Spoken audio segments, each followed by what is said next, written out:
Good evening children. कल हमने बात करी VSEPR थ्योरी की। मैंने आपको टेबल बताई मॉलिक्यूल्स के शेप से रिलेटेड। एक टेबल बताई मैंने ऐसे मॉलिक्यूल जिसके सेंट्रल एटम पर लॉन पेयर नहीं है। एक टेबल बताई जिसके सेंट्रल एटम पर लॉन पेयर है। बहुत ज्यादा इंपॉर्टेंट टेबल है। अब क्वेश्चन आता है डाइपोल मोमेंट और VSEPR थ्योरी से क्वेश्चन कैसे आते हैं। तो मैं आपको आज करा रहा हूँ लगभग 7 क्वेश्चन से स्टार्ट करते हैं। Total 7 question we are taking.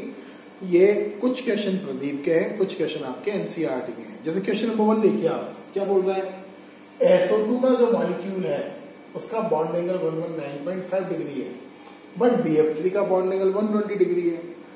कभी भी ऐसे क्वेश्चन आए तो इनका सिंपल एक्सप्लेनेशन है। अब एक्सप्लेनेशन क्या है देखिए, BF3 में सारे के सारे क्या हैं, बॉन्ड पेयर है।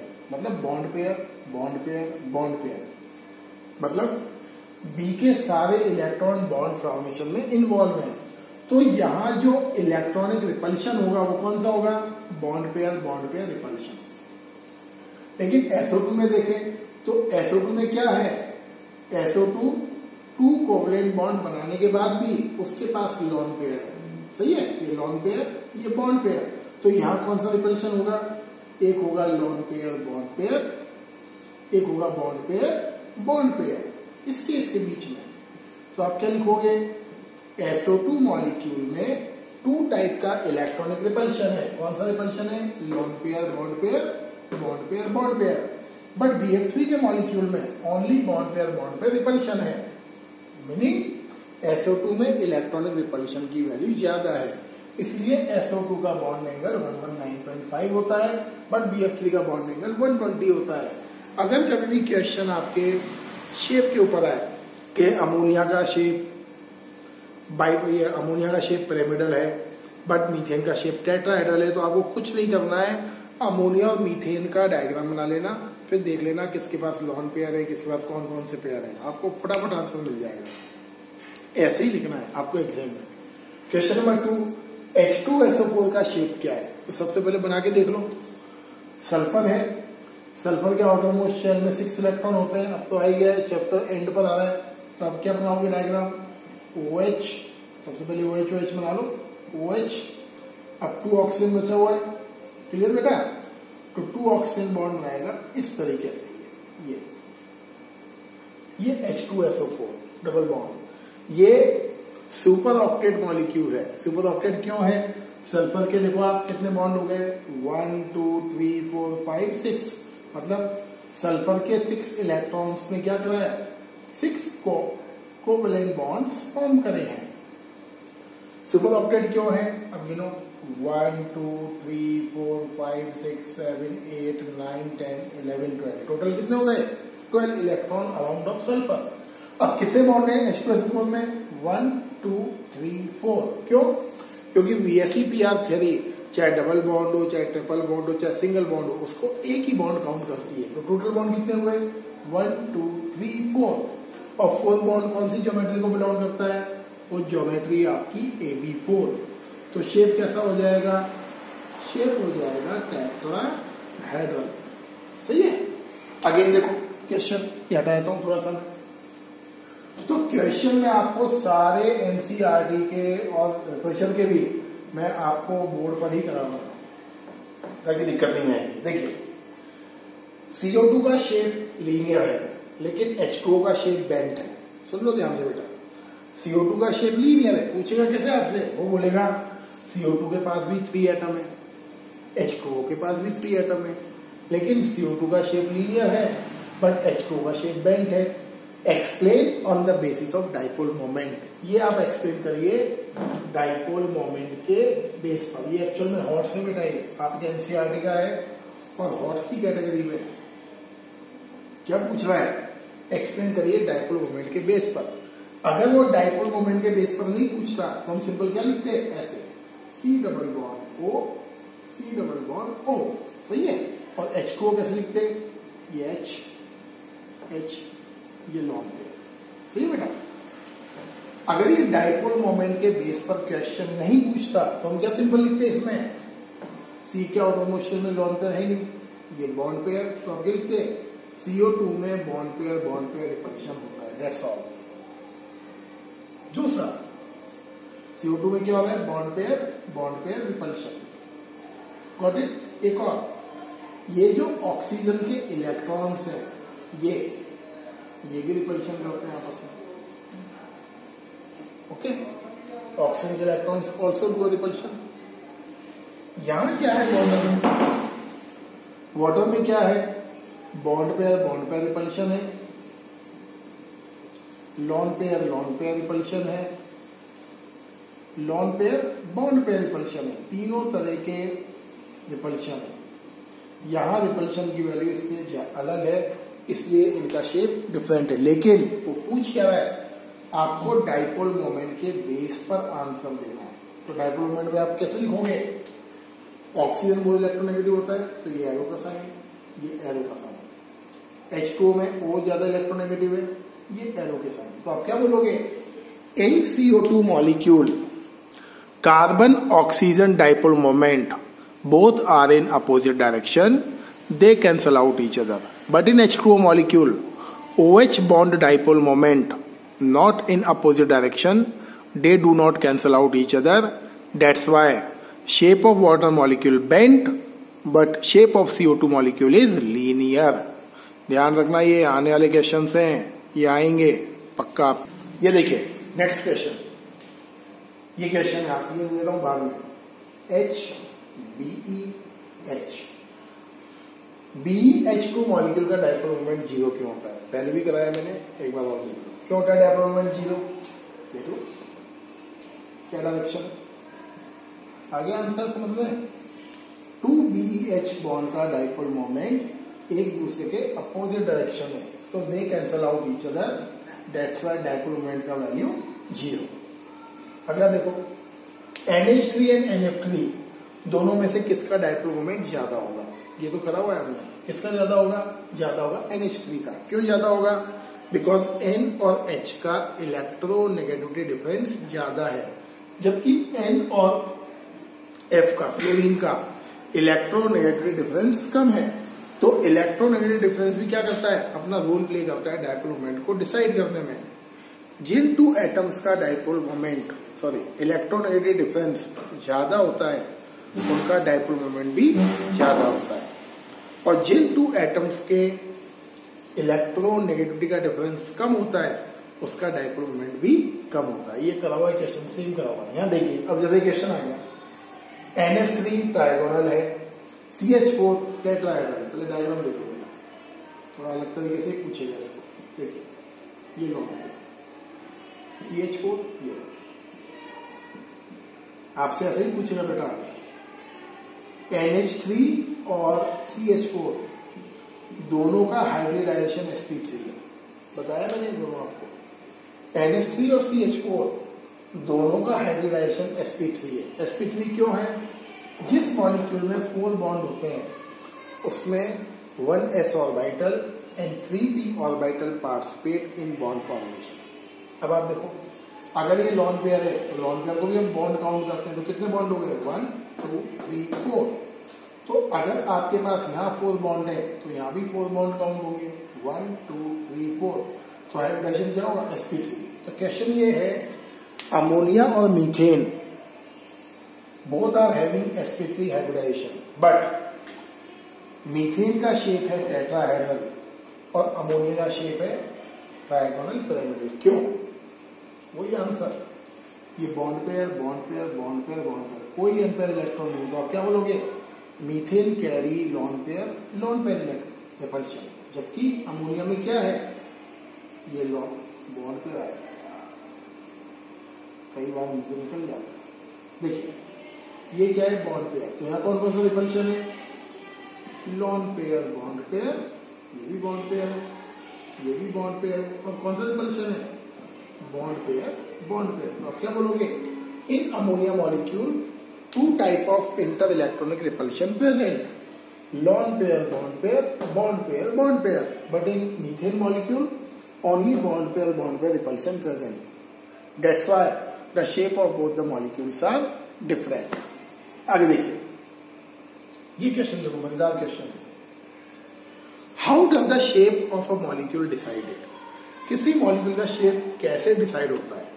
मतलब हमने क्यों बोला मीथेन आपका टेट्राहेड्रल है, हमने क्यों बोला अमोनिया आपका पिरामिडल है, हमने क्यों बोला BF3 ट्रायगोनल है, हमने क्यों बोला PCl5 ट्रायगोनल बाई पिरामिडल है? तो सुन लो ध्यान से। व्हेन द मॉलिक्यूल फॉर्म, जब भी कोई मॉलिक्यूल बॉन्ड बनाता है तो उस मॉलिक्यूल के इलेक्ट्रॉन जो होते हैं, ये फ्री इलेक्ट्रॉन और बॉन्ड वाले इलेक्ट्रॉन, इन सबके बीच में होता है इंटर इलेक्ट्रॉनिक रिपल्शन। और ये रिपल्शन कब तक होता है? जब तक मॉलिक्यूल की एनर्जी मिनिमम ना हो जाए। सुनना ध्यान से, इंपॉर्टेंट है, बोर्ड के लिए भी आगे। Whenever the molecule form, the inter-electronic repulsion take place till the energy level of molecule not reach minimum. The state where the energy of molecule reach minimum, that will be actual shape of molecule. इतना hi-fi नहीं लिखना आता, simple ये कर सकते हो। ये repulsion तब तक होता है जब तक रिपल्शन की वैल्यू मिनिमम ना हो जाए, और जिस स्टेट में या ज्योमेट्री में जाकर मॉलिक्यूल के रिपल्शन की वैल्यू मिनिमम होती है, that is the actual geometry of that particular molecule. सही है? देखिए,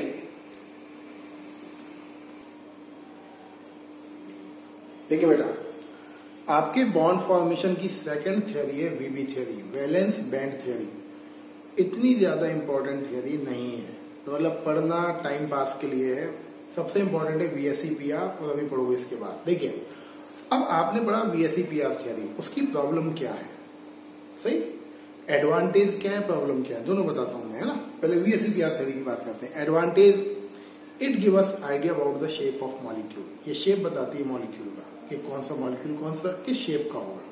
second, it give us idea about the how the bond form, कितने इलेक्ट्रॉन की शेयरिंग से आपका बॉन्ड बनता है, डेट्स ऑल। सही है, ये इसके एडवांटेज है। But what are the disadvantages of VSEPR theory? VSEPR theory totally depend on between the repulsion of atomic electrons. Word थोड़ा मिस हो गया मुझसे जल्दबाजी में। तो जो VSEPR theory है वो एक्चुअल में डिपेंड करती है आपके एटम के वैलेंस शेल के इलेक्ट्रॉन्स पर। मतलब आपके जो एटम्स बॉन्ड बना रहे हैं उसके वैलेंस शेल के इलेक्ट्रॉन्स में जो रिपल्शन हो रहा है बॉन्ड बनने के बाद या पहले, उस रिपल्शन पर टोटल मॉलिक्यूल का शेप डिपेंड करता है। ये VSEPR थ्योरी बोलती है, जो कि एक्चुअल में सही नहीं है, आगे प्रूव होगा। Drawback number 1। Drawback number 2, why does atom form chemical bond? Does not speak. कुछ पता नहीं है क्यों बनता है chemical bond. Third point, why the geometry of different molecule is different. अलग अलग मॉलिक्यूल की ज्योमेट्री अलग अलग क्यों होती है? सही, जो शेप आपको बताया मैंने वो एक्चुअल में हाइब्रिडाइजेशन की शेप है, वो थ्योरी बताती है ढंग से। तो सबसे बड़ा जो ड्रॉबैक है VSEPR थ्योरी का वो तो ये है कि according to this theory shape of molecule is decided by only one factor, that is a repulsion between the electron of atoms. ये है प्रॉब्लमेटिक पॉइंट। सही है। इसके बाद आती है आपकी वीबी थ्योरी। वीबी थ्योरी काम करती है एनर्जी ऑफ सिस्टम के ऊपर। वीबी थ्योरी बोलती है between the two atoms bond तब फॉर्म होगा जब उन टू एटम्स के बीच की एनर्जी मिनिमम हो जाए। देखिए, केमिस्ट्री थ्योरेटिकल सब्जेक्ट है, थ्योरी पे ध्यान देना है सबसे इंपॉर्टेंट। मैं अभी 12th वालों को भी यही बोल के बैठा हूं, आप न्यूमेरिकल के पीछे मत भागिए, क्योंकि केमिस्ट्री में 12th बोर्ड एग्जामिनेशन में ओनली 10 मार्क्स के न्यूमेरिकल आएंगे और 60 मार्क्स की थ्योरी ही आनी है आपको। तो थ्योरी बहुत ध्यान से सुनना। तो सुनिए, वीबी थ्योरी क्या बोलती है? वीबी थ्योरी बोलती है कि मॉलिक्यूल जब बनता है तो सिस्टम की एनर्जी डिक्रीज होती है, और when the energy of molecule is minimum then only strong bond form. याद करिए, मैंने आपको रेजोनेंस पढ़ाया था, और रेजोनेंस में हमने क्या बोला था? रेजोनेंस हाइब्रिड की एनर्जी कम होती है। क्यों कम होती है? Because resonance hybrid always form strong bond. Clear? देखिए इस थ्योरी का कॉन्सेप्ट क्या है। सपोज आपके पास 2 हाइड्रोजन एटम है और आपको बॉन्ड फॉर्म करना है, तो होता क्या है, ये जो 1 हाइड्रोजन है इसके इलेक्ट्रॉन अदर हाइड्रोजन के न्यूक्लियस को करते हैं अट्रैक्ट। क्लियर? मैं बना लिख नहीं रहा हूं, अट्रैक्शन सुन लो। वन एटम के इलेक्ट्रॉन सेकंड एटम के न्यूक्लियस के प्रोटॉन्स को करते हैं अट्रैक्ट। ओके, सेकंड का न्यूक्लियस फर्स्ट के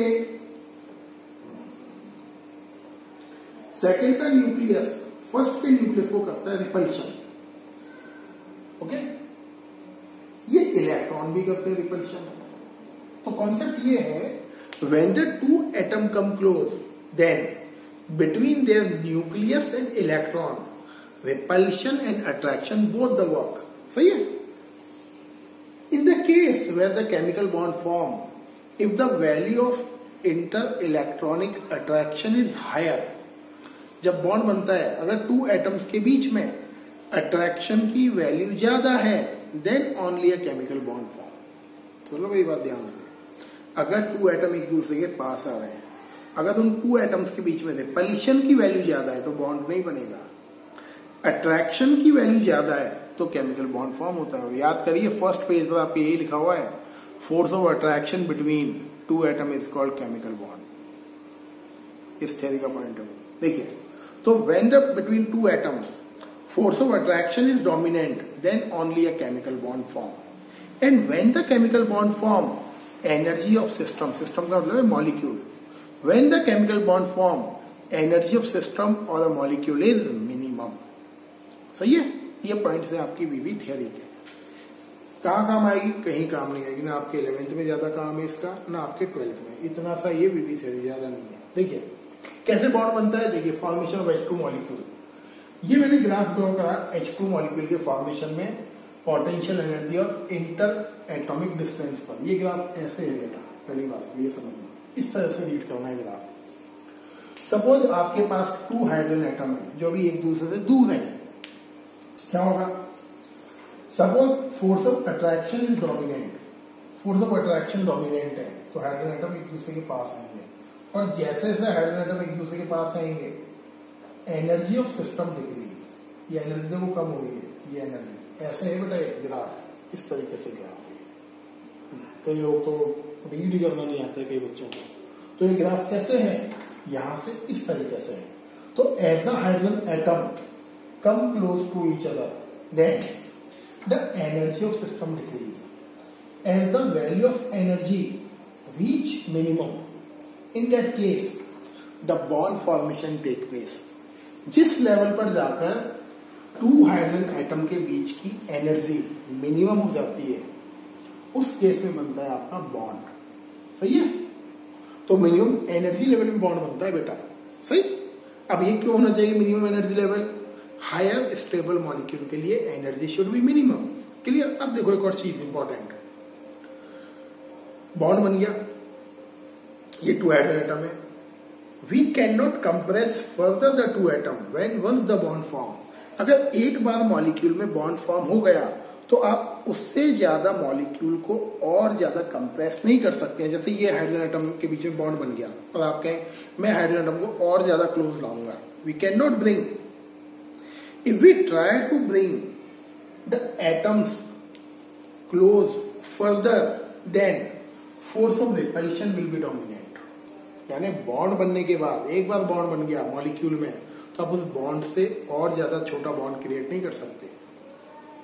जैसे ही आप एटम्स को और क्लोज लाने की कोशिश करोगे, the force of repulsion will B dominant and the bond will be broken and molecule will move apart. तो ये है हाइड्रोजन बॉन्ड, ये H2 मॉलिक्यूल का फॉर्मेशन। यहाँ ये जो केस है इस जगह, यहाँ डोमिनेंट फोर्स, सॉरी आपका जो अट्रैक्शन फोर्स है ये डोमिनेंट है, और यहाँ जो है लेफ्ट हैंड साइड में ये आपका रिपल्शन फोर्स डोमिनेंट है। और बॉन्ड कहाँ फॉर्म हुआ है? बिल्कुल लोअर पीक पर। यह है आपकी वैलेंस बॉन्ड थियरी। सही है। काम क्या आएगी? कुछ काम नहीं आएगी, ना आपके 11th में काम आनी है, ना आपके 12th में काम आनी है। देखिए बेटा, बॉन्ड फॉर्मेशन का नेक्स्ट थियरी आपकी orbitals overlap concept of bonding. ये आपकी इंपॉर्टेंट है, यहां से लेसन 100% इंपॉर्टेंट है आपका, और ज्यादा इंपॉर्टेंट है। मतलब VSEPR तो पढ़ ही लिया आपने, अब और ज्यादा इंपॉर्टेंट है लेसन यहां से। देखिए ये क्या बोलता है कि आप जो पढ़ते हो, जैसे क्लोरीन के बीच में आपने पढ़ा तो आप क्या बोलोगे, between the chlorine atom single covalent bond form. सुनना मेरी बात ध्यान से, थ्योरी पे ध्यान देना बेटा सबसे ज्यादा। इलेक्ट्रॉन डॉट आप सबको बनाना आता है, उसको मत देखना क्या लिखा है, मेन देखिए। सो ये थ्योरी बोलती है कि when the covalent bond form, तो ऐसा नहीं है कि इस एक एटम ने इलेक्ट्रॉन दिया, दूसरे ने दिया और शेयरिंग हो गई। इलेक्ट्रॉन की शेयरिंग इतना आसान केस नहीं है। This is not too much simple कि आपने बोला कि मेरा एक इलेक्ट्रॉन ले ले, सामने वाले का एक इलेक्ट्रॉन दे दे, दोनों पार्टनरशिप कर लेते हैं। ऐसे नहीं होता है बॉन्ड फॉर्मेशन। ये थ्योरी बोलती है कि एटम्स के बीच में बॉन्ड बनने से पहले उन एटम्स के ऑर्बिटल, एटॉमिक ऑर्बिटल एक दूसरे के साथ इंटरमिंगल होते हैं। मैं करके दिखाता हूं, देखिए। ये तो पुराना कॉन्सेप्ट, क्लोरीन के atom and the single covalent bond form. ये थ्योरी क्या बोलती है, अब देखिए। क्लोरीन का इलेक्ट्रॉनिक कॉन्फिगरेशन 17 होता है, क्लोरीन का number atomic, 1s2 2s2 2p6 3s2 3p5। तो p में क्या है, 5 इलेक्ट्रॉन, 1 2 3 4 5। सेम दूसरा वाले में ये है। तो केस नंबर 1, कोवेलेंट बॉन्ड कब बनेगा, वो तब बनेगा जब आपके आउटर ऑर्बिटल में 1 इलेक्ट्रॉन प्रेजेंट हो। यही तो शेयरिंग करेंगे। Point number 1, covalent bond only form when the atoms carry 1 electron in outermost orbital. Point number 1। Point number 2, electron present in outermost orbital must be of opposite spin. अगर ये electron clockwise घूम रहा है तो ये कैसा घूमना चाहिए, एंटी क्लॉकवाइज, तभी बॉन्ड बनेगा। ये नहीं कि इसका इलेक्ट्रॉन भी ऐसा है, दूसरे का भी ऐसा है, जब पेयरिंग होगी तो क्या बन जाएगा, ऐसा। ये तो रॉन्ग है। याद करिए चैप्टर 2 पाउली रूल, वो है। तो क्या बोलेगा, बॉन्ड कब बनेगा, जब आउटर मोस्ट ऑर्बिटल के जो इलेक्ट्रॉन्स हैं that carry of opposite spin. दूसरी चीज, बॉन्ड बनने से पहले ये क्लोरीन का जो pz ऑर्बिटल है और इस क्लोरीन का pz ऑर्बिटल, ये होते हैं pz ऑर्बिटल, ये p ऑर्बिटल, दे शो इंटरमिंगलिंग। बॉन्ड बनने से पहले जो एटम्स होते हैं, एटम्स के orbital, they show intermingling, and after the intermingling of orbital the covalent bond form. इसको बोलते हैं ऑर्बिटल ओवरलैप कॉन्सेप्ट। तो सिंपल वर्ड में बोलूं मैं आपको, सिंगल एक लाइन में बात करूं आपको, तो एक लाइन में बात यह है कि एटम्स इलेक्ट्रॉन्स की शेयरिंग डायरेक्टली नहीं करते हैं।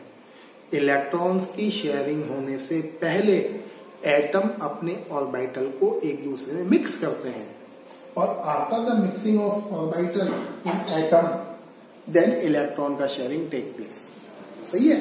तो बॉन्ड बनने से पहले क्या होगा, दोनों एटम्स के आउटर ऑर्बिटल एक दूसरे में मिक्स होंगे, और मिक्स होने के बाद क्या होगा, इलेक्ट्रॉन की शेयरिंग होगी। जैसे मैंने आपको बताया था, ये शेयरिंग हो गई है इलेक्ट्रॉन की। इसको बोलते हैं ऑर्बिटल ओवरलैप कॉन्सेप्ट। देखिए आगे,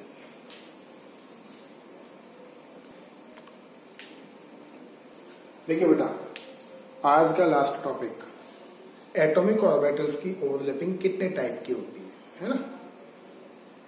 11th में तो कोई काम नहीं आएगा ज्यादा खास टॉपिक, 12th में बहुत काम आएगा। 3 टाइप की एटॉमिक ऑर्बिटल्स की ओवरलैपिंग होती है, पॉजिटिव, नेगेटिव एंड जीरो।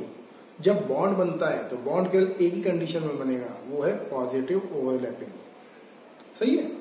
किसको बोलते हैं पॉजिटिव ओवरलैपिंग, अगर एटॉमिक ऑर्बिटल की सेम साइन वाली लॉ, या तो प्लस वाली या माइनस वाली, एक दूसरे के कॉन्टेक्ट में आए तो जो बॉन्ड बनेगा उसको हम बोलते हैं पॉजिटिव ओवरलैपिंग। जैसे मैं दिखाता हूं डायग्राम से, जैसे पी है, पीजेड ऑर्बिटल है, इसकी ये डायग्राम है, पी ऑर्बिटल आवा है आपने चैप्टर 2 में।